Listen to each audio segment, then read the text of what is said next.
Hello everyone, welcome to Circuitous. In this video, I will be analyzing a game I played with black pieces against Dennis from Romania. So the game starts with d4, I go d6, opponent goes c4, now I go g6, trying to fianchetto my bishop. Now opponent plays e3, uh, trying to get hold of this pawn.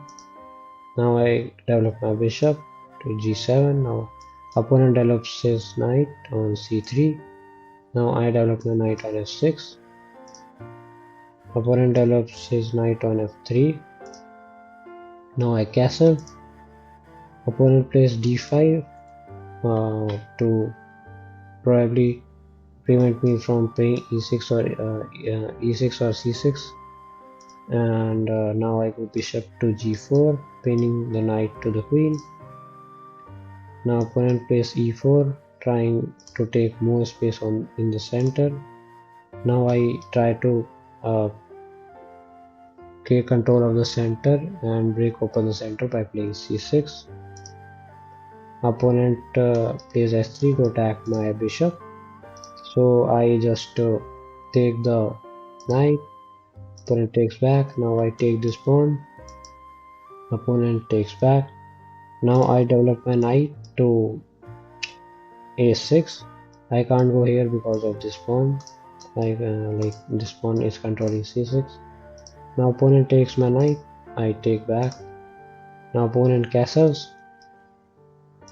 I go rook to b8 for future prospects. If for example, the opponent plays bishop f4 or somewhere he moves his bishop somewhere, I can take this pawn. So it's a move to prevent him from moving this bishop. He moves his bishop anyway, just trying to make a pin on my queen. I kick the bishop out. Now the bishop attacks this pawn. I defend it by playing queen d7. Now opponent plays rook e1. Now I take the pawn. As I told, it is unprotected. Now opponent goes here to trade the rooks. I want to trade the rooks on my own terms, so I go rook to b8 so that my rook still stays on the second rank, sorry. Now opponent takes, I take. Now opponent plays bishop to d4.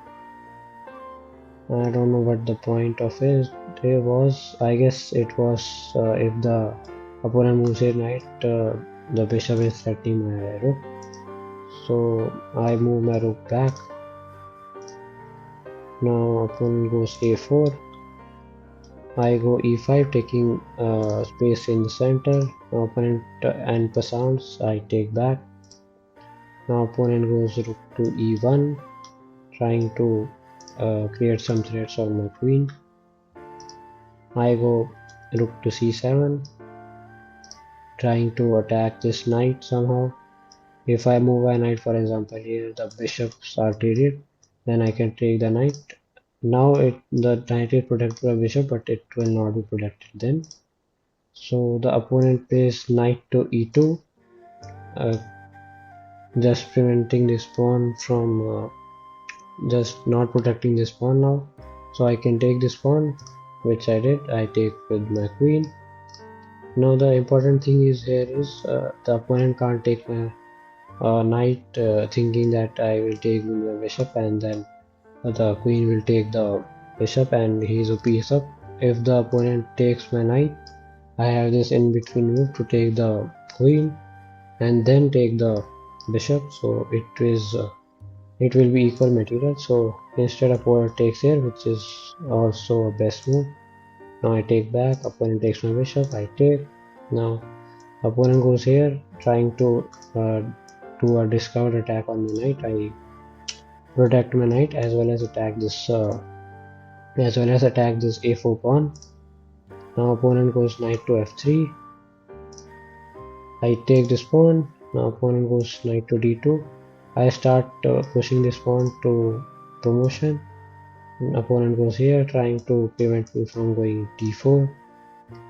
So I go knight to c3 so that I can go rook to d7 in the future. Now opponent goes here, which was a blunder. I saw this move. I saw the blunder after I already moved. Like I pre-moved this move. I don't know why, but I pre-moved this. This was a blunder because now I can force the king and the rook. That's why it was a blunder.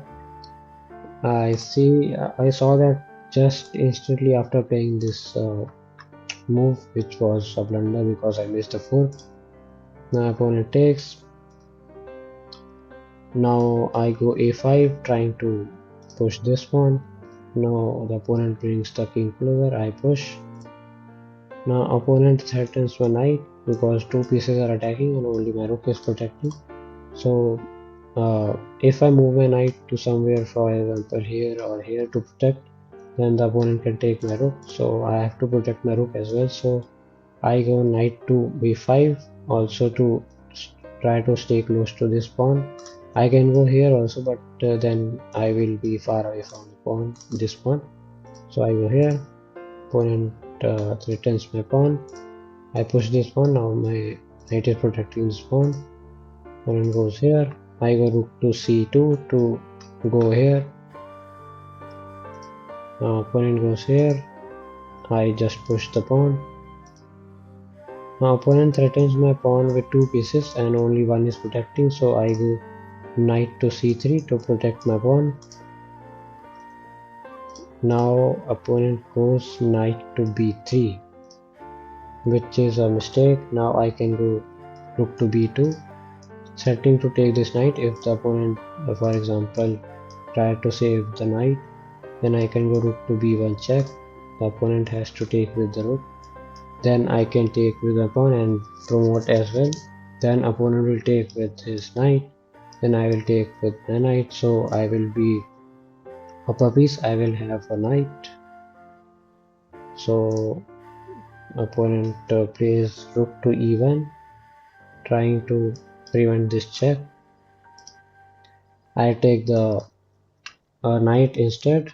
Afterwards I will just play rook to b1 and it's game over still, because then the rook is pinned with my rook.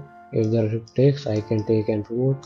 If the rook doesn't take, if the opponent just pushes the pawns, I can still take the rook and promote my pawn. So it's game over. The opponent resigns. I win the game. So that's it for this video. I hope you like it. Thank you for watching. I will see you in next video.